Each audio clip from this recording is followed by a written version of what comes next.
السلام علیکم ورحمۃ اللہ وبرکاتہ۔ پروگرام ہدایت الامہ کے ساتھ راجہ انصار حاضر خدمت ہے۔ آج ہمارا موضوع ہے اللہ تبارک و تعالیٰ کی اطاعت کرنے اور اس کی نافرمانی سے بچنے کا بیان۔ سورہ النساء آیت 80۔ اعوذ باللہ من الشیطان الرجیم۔ من یطع الرسول فقد اطاع اللہ ومن تولی فما ارسلناک علیہم حفیظا۔ سورہ نساء آیت 80۔ جس نے رسول اللہ صلی اللہ علیہ وسلم کا حکم مانا، بے شک اس نے اللہ ہی کا حکم مانا، اور جس نے روگردانی کی تو ہم نے آپ کو ان پر نگہبان بنا کر نہیں بھیجا۔ پھر فرمایا سورہ الاحزاب آیت نمبر 36۔ وما کان للمؤمنین ولا مؤمنہ اذا قضى اللہ ورسولہ امرا ان یکون لہم الخیرۃ من امرہم ومن یعص اللہ ورسولہ فقد ضل ضلالا مبینا۔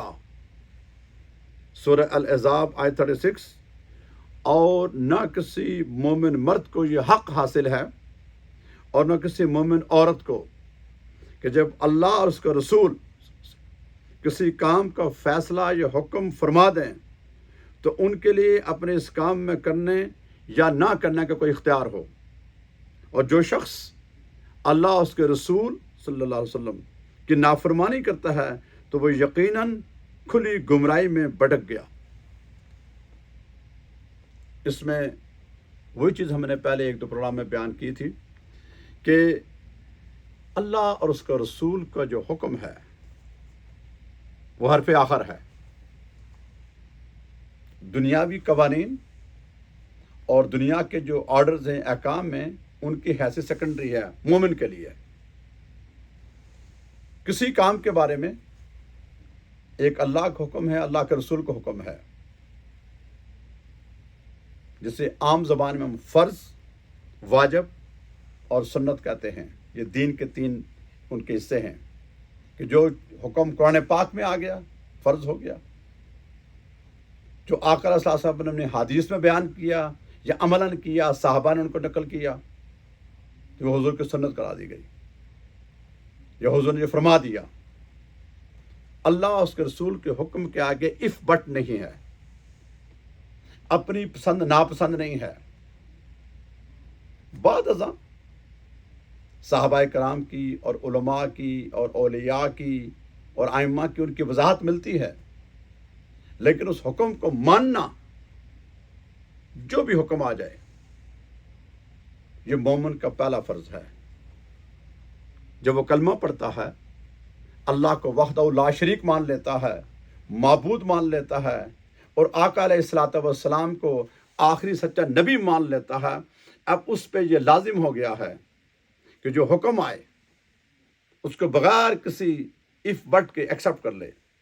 آگے جتنے اس کی صلاحیت ہے اس کے کرنے میں کوتاہی ہو سکتی ہے، تھوڑی دیر کے لیے وہ کہیں بھول سکتا ہے نعوذ باللہ، لیکن انکار نہیں کر سکتا، اور اسے بجا لانا ہے۔ نماز ہے، روزہ ہے، حج ہے، زکوٰۃ ہے، آگے جو ہزارہا دنیا کے ہمارے کام ہیں۔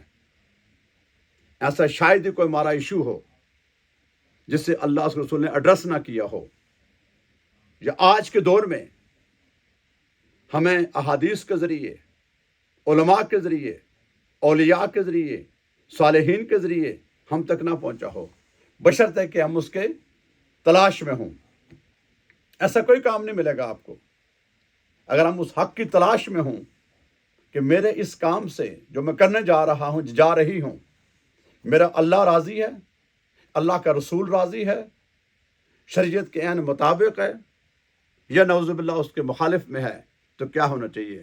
آج کے دور میں بھی دنیا کی ہر کونے میں، اور آج کے جدید دور میں یوٹیوب، انٹرنیٹ کے زمانے میں ہر جگہ دستیاب ہے، بشرطے کو چلنا چاہے۔ کلمہ پڑھنے کے آغاز سے لے کر ہماری ڈیتھ ہونے تک جتنے بھی زندگی میں ہمارے معمولات آتے ہیں، لین دین کے معاملات ہیں، عبادات کے معاملات ہیں، سفر کے معاملات ہیں، ایک دوسرے سے اختلاف رائے کے معاملات ہیں، جتنے بھی ہمارے رشتہ تعلق کے معاملات ہیں، وہ تمام کے تمام تقریباً آپ کو واضح مل جائیں گے، بشرطے کہ ہمارے نیت میں یہ ہو، اس سے پختہ ارادہ کر لیں کہ میں نے اپنی زندگی گزارنی ہے اللہ اس کے رسول کے حکم کے مطابق، یہ میرا عہد ہے، یہ میرا وعدہ ہے، یہ میرا ارادہ ہے، اس پہ شروع ہو جائے گا تو اللہ ضرور بالضرور اس آدمی کی مدد کرے گا۔ تھوڑی کمی بیشی آ سکتی ہے، اس لیے توبہ کا دروازہ ہے، استغفار کا دروازہ ہے، خطائیں تو ہو سکتی ہیں، مگر کیا ہم منٹلی طور پر، دلی طور پر تیار ہیں؟ ہماری شادی بیاہ سے آغاز ہوتا ہے، ہماری شادی بیاہ آیا اللہ اس کے رسول کے حکم کے مطابق ہیں؟ ہم نے اپنے بچوں کو جو اللہ کی نعمت ہے اور ہر ایک کو پیار ہے، ان کے لیے جو ہم اتنی جدوجہد کرتے ہیں کھانے پینے کی، کمانے کی، کیا ان کی تعلیم و تربیت جوان ہونے تک ہم نے اللہ اس کے رسول کے حکم کے مطابق دی ہے یا کسی اور طبقے میں دی ہے؟ یا ماں باپ ہیں، ان کی جو خدمات ہیں، ان کی جو خدمت کرنی ہے، کیا ہم نے اللہ اس کے رسول کے حکم مانا ہے؟ ہمارے بہن بھائی ہیں، ہمارے پڑوسی ہیں، ہمارے اساتذہ ہیں، ہمارے اسٹوڈنٹ ہیں، ہمارے دوست ہیں، ہمارے دشمن ہیں، ہمارے غیر مسلم ہیں، مسلمان ہیں، پڑوسی ہیں، برادری کے ہیں، علاقے کے ہیں، قبیلے کے ہیں، خاندان کے ہیں، غریب ہیں، امیر ہیں، ظالم ہیں، مظلوم ہیں، کیا سب لوگوں کو ہم جو ٹریٹ کر رہے ہیں ہم نے آپ لوگوں کو سیکھا ہے؟ ہم نے اپنے اوپر وہ قانون نافذ کیا ہے؟ جب ہم کسی سے کلام کریں گے، میرے سامنے ظالم آئے گا، ظالم بادشاہ آئے گا، کوئی اور محکمے کا ہوگا، تو کیا میں اس کی بات مانوں گا اپنے فائدے کے لیے، یا اس میں اللہ رسول کا حکم بتاؤں گا؟ میں اپنے گھر میں جو ٹریٹمنٹ کروں گا، میں اپنی اولاد کے ساتھ، بہن بھائیوں کے ساتھ جو سلوک کروں گا، گفتگو کروں گا، لین دین کروں گا، کیا اس میں میرے ذہن میں یہ بات ہوگی کہ میں نے اللہ اس کے رسول کے حکم کو پہلے سیکھا ہے، سنا ہے، پھر پڑھا ہے، پھر عملاً پہلے اپنی ذات پہ نافذ کیا ہے، یا دوسروں کو وصیت کر رہا ہوں؟ کیا ہم تیار ہیں؟ ایمانداری سے آج کے دور میں ہم سارے مسلمان کتنے ہیں، کتنی تعداد میں ہیں؟ ملین کے حساب سے ہیں، انگلیوں پہ گنے کتنے ہیں ضرور، لیکن کم تعداد میں ہیں۔ اس پہ اللہ کو کوئی پرواہ نہیں ہے، اسے کوئی پرواہ نہیں ہے، ایک آدمی ہے یا کروڑوں ہیں۔ ہم اپنی ذات کے بارے میں سوچیں، میں سوچوں اپنے بارے میں، میرا حساب اکیلے میں ہوگا، میری زندگی اکیلے میں ہے، اس مالک کی امانت ہے، حساب بھی میرا اکیلے میں ہوگا، بیوی بچے بہن بھائی اس لمحے میرا ساتھ نہیں دیں گے، ان کا اپنا حساب ہوگا۔ تو کیا میں نے جب تک ہوش سنبھالا ہے میرے ماں باپ نے میری تربیت صحیح کی ہے یا نہیں کی ہے؟ اگر کی ہے تو کیا میں اس پہ عمل کر رہا ہوں یا نہیں کر رہا؟ اور اگر انہیں نہیں کی ہے اور میں آج سمجھتا ہوں تو میں نے اس میں کتنی کوشش کی ہے، کتنی محنت کی ہے۔ دنیا میں ہم کام سارے کرتے ہیں، روزگار کی تلاش کے لیے کہاں سے کہاں جاتے ہیں، ہم دن رات ڈبل شفٹ کرتے ہیں، 12 16 18 گھنٹے کام کرتے ہیں۔ ایک ارادہ ہے نا، جدوجہد کرتے ہیں نا، تاکہ ہمارا رہنا پینا اچھا ہو جائے، ہمارے بل پہ ہو جائے، ہمارا مکان اچھا ہو، پیڈ آف ہو جائے، ہمارے فیملی کے لوگوں کو، گھر والوں کو راحت میں نے کسی کی محتاجی نہ ہو، اچھی خوراک کھائیں، اچھا لباس پہنیں، سارا کرتے ہیں، بالکل ہے، کرنا چاہیے، اس کا اجر ہے، محنت کا اجر ہے، ثواب ہے، رزق حلال کمانا عبادت ہے، جو نیک اعمال میں سے ایک ہے، اس کا اجر ملتا ہے۔ لیکن کیا جو باقی کام ہم ہیں، ہم نے اسے بیلنس کیے، اللہ اس کے رسول کا حق اور اب لوگوں کا حق، حقوق اللہ میں اور حقوق العباد میں ہم نے بیلنس رکھا ہے، یا یک طرفہ ٹریفک ہے؟ جو بھی اس پر غور کرے گا، اس پر عمل کرے گا، اس میں اس کو اپنا فائدہ ہے، دوسرے کا نہیں ہے۔ پھر فرمایا سورہ الحشر میں آیت نمبر 7، وَمَا أَتَاكُمُ الرَّسُولُ فَخُذُوهُ وَمَا نَهَاكُمْ عَنْهُ فَانْتَهُوا وَاتَّقُوا اللَّهَ إِنَّ اللَّهَ شَدِيدُ الْعِقَابِ۔ اور جو کچھ رسول صلی اللہ علیہ وسلم تمہیں عطا فرما دیں اسے لے لیا کرو، اور جس سے تمہیں منع فرمائیں اس سے رک جایا کرو، اور اللہ سے ڈرتے رہو. یعنی آقا صلی اللہ علیہ وسلم کی تقسیم پر عطا پر کبھی زبان تان نہ کھولو. بے شک اللہ سخت عذاب دینے والا ہے. اللہ نے اپنے محبوب کا اپنا نمائندہ بنا کے بھیجا ہے، اپنا رسول بنا کے بھیجا ہے اور اختیارات دے کے بھیجا ہے. قول رسول قول خدا ہے. جو نبی فرماتا ہے وہ اللہ کی مشیت، اللہ کے اذن، اللہ کی طرف سے ایک وحی ہوتی ہے جسے وحی خفی کہتے ہیں. اس لیے حضور نے جو کہا وہ حرف آخر ہے. جو دے دیا لے لو، منع کر دیا منع ہو جاؤ. ساری شریعت اس پر گھومتی ہے کہ نبی نے جو عمل کیا. ہم نماز پڑھتے ہیں، کتابیں تو بعد میں لکھی نا.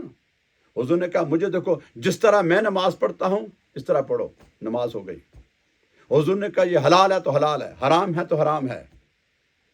ہم نے یہ کہا، تکبیر تحریمہ کہا، اس کو ہم نے قیام کہا، اس کو رکوع کہا، سجود کہا، فاتحہ پڑھی، ثنا پڑھی، قرات کی، تسبیحات پڑھی. صحابہ کا میں سنا، شریعت بن گئی. حضور نے کہا قبلہ اس طرف نہیں اس طرف ہے، قبلہ اس طرف ہو گیا. حضور نے کہا آج رمضان کا افطار کا وقت یہ ہے، سحری کا وقت یہ ہے، یہ نمازیں فرض ہیں، یہ نوافل ہیں، حج اس طرح ہوتا ہے.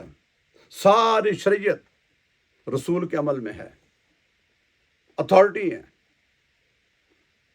تو جو حضور نے فرما دیا آپ لائیں، اور جس سے منع کر دیا اس سے خاموش ہو جاؤ. اور اگر کوئی اس میں ہیرا پھیری کرے گا تو اللہ کے ہاں جزا بھی ہے، سزا بھی ہے. دونوں چیزیں ہیں. وہ رحیم بھی ہے، کریم بھی ہے، واحد القہار بھی ہے. محبت کرتا ہے، ہم بھی اس سے محبت کرتے ہیں، مگر عطا ضروری ہے. جب ہم اس کی خلاف ورزی کریں گے، اس کا حکم نہیں مانیں گے، بلا تمثیل و بلا مثال. دنیا میں ہم کسی کا نوکری کرتے ہیں، کسی ملک میں جاتے ہیں، ان کے قانون کو فالو کرتے ہیں کہ نہیں کرتے، ان کے احکام کو مانتے ہیں یا نہیں مانتے. یہ تو بندوں کے ہیں. تو وہ جس نے ہمیں پیدا کیا، جو ہمارا خالق ہے، جس نے ہمیں ایک خون کے قطرے سے اشرف المخلوق انسان بنایا، جس نے سارا کچھ عطا کیا، تو اس کا حکم بجا لانا سب سے پہلے اسی کا حق ہوتا ہے. مالک تو وہی ہے. ہمیں جو کچھ عطا کیا اس نے عطا کیا ہے. ہماری کوئی حیثیت نہیں تھی، نہ ہے. ہم تھوڑی دیر کے لیے آئے ہیں، ہماری اپنی کوئی محنت بھی نہیں ہے. ایک لمحے کے لیے ہم سوچیں کہ ہمیں کیا خوبی تھی کہ اس نے ہمیں خون کے قطرے سے انسان بنایا، ہمیں عقل و شعور دیا، فیصلہ کرنے کی صلاحیت دی، اور ساری کائنات کا سردار بنا دیا. اور ساتھ میں یہ پودے پیدا کیے، جانور پیدا کیے. وہ بھی مخلوق ہے، اس کی مہربانی ہے. ہماری کوئی محنت نہیں ہے، اس کا ایک کرم ہے. اس لیے اس نے ہر بار سے فرمایا ہر کام شروع کرو بسم اللہ الرحمن الرحیم. وہ بہت رحم کرنے والا ہے. اپنی کتاب کے پہلے لفظ میں نے کہا الحمدللہ رب العالمین الرحمن الرحیم، پھر کہا مالک یوم الدین. تعریفیں اسی کی ہیں، رحمان الرحیم ہیں، لیکن مالک یوم الدین بھی ہے. تو ہم فری نہ ہو جائیں، بے لگام نہیں ہو سکتے. ہم پابند ہیں اس کے حکم کے آگے، ہم پابند ہیں اس کے محبوب کی شریعت کے آگے. اللہ اس کے رسول نے جو چیز پسند کر دی ہمارے لیے بہتر ہے. ہم مانیں یا نہ مانیں، پسند نہ نہیں، ہماری اپنی کوئی پسند نہیں، اپنی کوئی ناپسند نہیں. ساری ہماری پسند ناپسند سب کچھ ان کے لیے، اس کے لیے ہے، جس کو ہم نے اقرار کی اشہد ان لا الہ الا اللہ. پھر اس کے رسول کے ہم نے کہا واشہد ان محمدً عبدہ ورسولہ. ذاتیں دو ہیں، وہ معبود ہے، یہ عبد ہیں. وہ خالق ہے، یہ مخلوق ہے. وہ ہر چیز عطا کرنے والا ہے، یہ تقسیم کرنے والے ہیں. لیکن حکم آ گیا تو یہ نہیں کوئی کہہ سکتا اچھا جی یہ حکم تو اللہ نے دیا تھا نا، تو یہ رسول کا ہے، تو کہ نہیں، نعوذ باللہ نہیں. جب رسول نے حکم دے دیا حرف آخر ہے.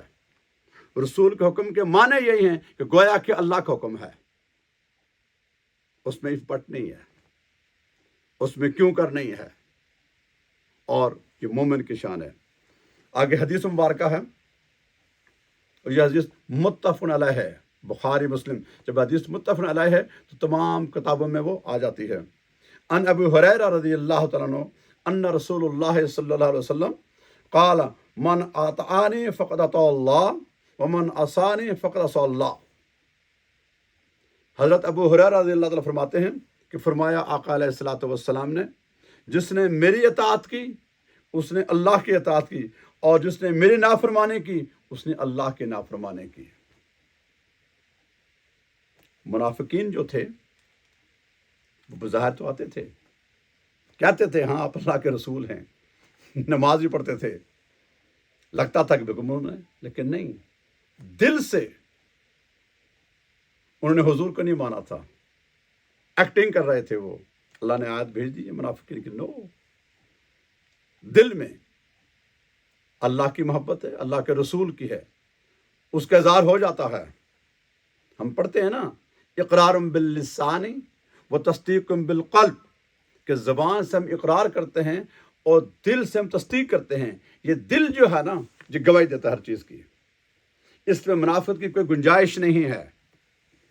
اس میں اللہ اس کے رسول کی محبت آتی ہے تو الفاظ نکل آتے ہیں، چہرہ بتا دیتا ہے۔ جو مومنین کا چہرہ ہوتا ہے اس پہ نور ہوتا ہے۔ نور کہاں سے آتا ہے؟ اللہ کی رحمت کا نزول ہوتا ہے، اور اللہ کی رحمت اس دل میں کبھی نہیں آتی جس میں نفاق ہو، جس میں دکھاوا ہو، جس میں ریاکاری ہو، جس میں اللہ کے بارے میں تو بندہ بات کرے اور رسول کے بارے میں کچھ اور کہے۔ نہیں، یہ دونوں لازم ملزوم ہیں۔ اللہ کو وہ توحید پسند نہیں جو اس کو نبی کے مانے بغیر کی جائے۔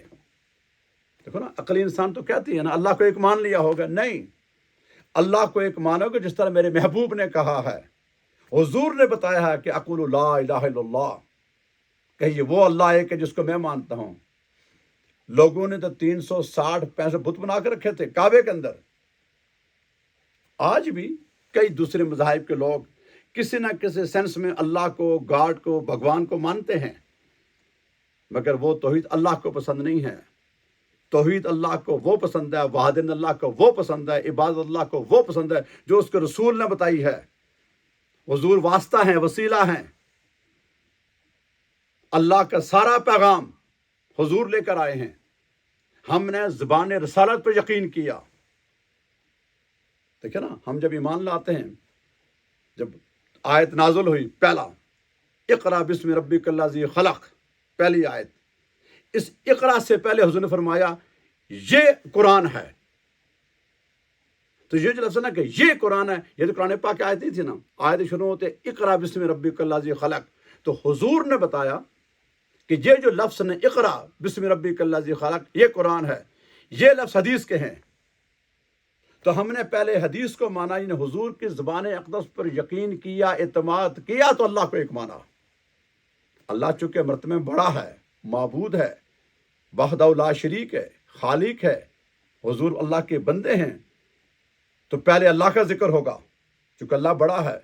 لیکن جب ہم ماننے کی باری آتی ہے تو پہلے حضور کی بات پہ لوگوں نے مانا، پھر کہا اللہ ایک ہے، چونکہ اللہ کی شان تو نہیں سامنے آ جائے، اللہ خود کسی سے ہم کلام نہیں ہوتا، اللہ کا سارا پیغام اس کے حبیب لے کر آئے ہیں، تو زبان مصطفیٰ سے نکلا کہ میں جو پیغام لایا ہوں میں اس کا بندہ ہوں، اس کا رسول ہوں، اس کا نبی ہوں، جس کا نام اللہ ہے۔ وہ اپنی قدرت میں تو ہر جگہ ہے، جس زمین، آسمان، چاند، ستارے، چرند پرند، ہوا، کائنات ساری اسی کی ہے، اس کا شاکار ہے۔ انسانی عقل تصور میں خیال نہیں کر سکتے ایسا کیسے ہوا، مگر اپنی ذات میں چھپا ہوا ہے، اس کو جلوہ کسی نے دیکھا نہیں ہے۔ وہ رب ہے، آنکھوں سے احاطہ کیا نہیں جا سکتا، ہاتھوں سے چھوا نہیں جا سکتا، کانوں سے سنائی دے سکتی، سونگا نہیں جا سکتا، کسی جگہ اس کا مکان نہیں، کسی جگہ اس کو سما نہیں سکتا۔ تو وہ کیا ہے؟ وہی اللہ ہے، جس کے بارے میں ہم جب نماز پڑھتے کہتے ہیں اللہ اکبر، تو ہی اللہ سب سے بڑا ہے، سجدہ اسی کو کرتے ہیں، قیام رکوع سجود اسی کے لیے ہوتا ہے، حمد اسی کی ہے، بخشنا اسی نہیں ہے، مالک اور خالق وہی ہے، لیکن یہ سارا کچھ اس نے کیا ہے واسطہ ہے اپنے حبیب احمد مجتبیٰ حضرت محمد مصطفیٰ صلی اللہ علیہ وآلہ وسلم کی ذات اقدس کے تھرو۔ لہذا جو حضور نے فرما دیا گویا کہ اللہ نے فرما دیا۔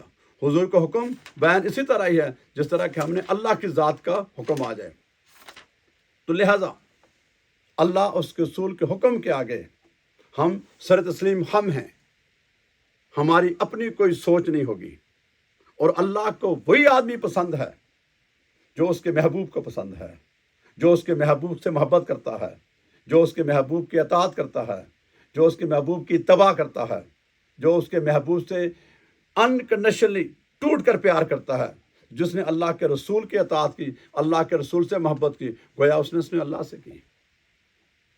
اور جس نے اور نبی کیا چاہتے ہیں کہ آپ ساری دنیا سے کٹ کر، ساری دنیا سے ہٹ کر صرف ایک اللہ وحدہ لا شریک کی طرف ہو جائیں۔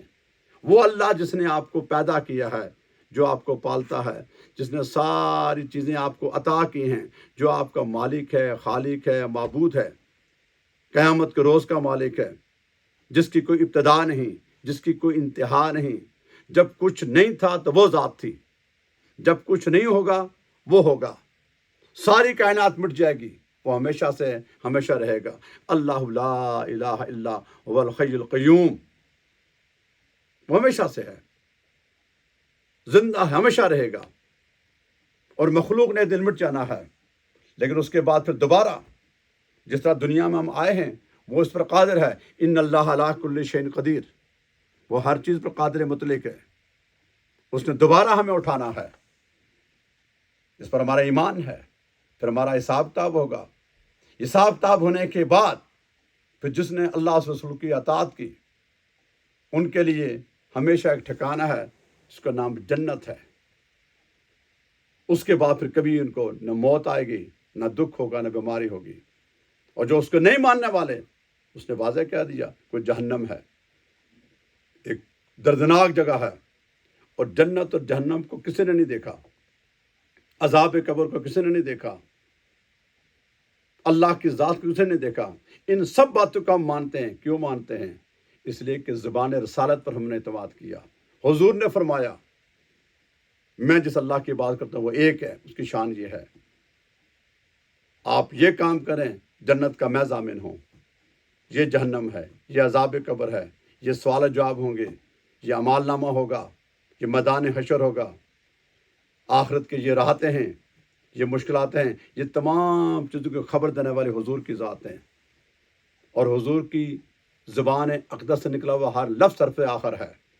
اس لیے اللہ نے فرمایا جس نے میرے نبی کی اطاعت کی اس نے گویا میری اطاعت کی، اور جس نے میرے نبی کی اطاعت سے دور ہوا گویا اس نے میرے سے دور ہوا۔ پھر دوسری حدیث ہے، مسلم کی حدیث ہے، اور یہ حدیث نمبر ہے 2654، عن عبداللہ بن عمر بن العاص رضی اللہ عنہ قال قال رسول اللہ صلی اللہ علیہ وسلم اللہم مصرف القلوب صرف قلوبنا علی طاعتک۔ حضرت عبداللہ بن عمر بن عاص رضی اللہ عنہ بیان فرماتے ہیں کہ آقا علیہ الصلوۃ والسلام نے دعا کی، اے اللہ دلوں کے پھیرنے والے ہمارے دلوں کو اپنی اطاعت کی طرف پھیر دے۔ یہ حضور نے دعا ہمیں سکھائی ہے کہ اب دعا کیا کریں اللہ تبارک و تعالیٰ سے، کیونکہ وہ مالک ہے، وہ ہر چیز پر قادر ہے۔ اس کی مہربانی نہ ہو، وہ نہ چاہے تو ایک ہمارا سانس نہ جا سکتا ہے نہ آ سکتا ہے۔ ہم کسی گنتی میں نہیں ہیں، کچھ نہیں کر سکتے۔ اس نے یہ کرم کیا، اس نے احسان کیا، آسان در آسان کیا کہ وہ ہمارے دلوں کو اس طرح بنا لے، ان دلوں میں اس کی رسول کی محبت آ جائے، ہمیں دلوں کو پھیر لے۔ تو اللہ تعالیٰ سے دعا ہے، میں اور آپ دعا کرتے ہیں کہ یا اللہ ہمارے دلوں کو بھی ایسا بنا دے جس میں تیری یاد ہو، تیری محبت ہو، تیرے رسول کی محبت ہو، اور ہمیں آخرت کی محبت عطا فرما دے۔ اللہ تعالیٰ میرا اور آپ کا مل بیٹھنا قبول کرے۔ وما علینا الا البلاغ المبین۔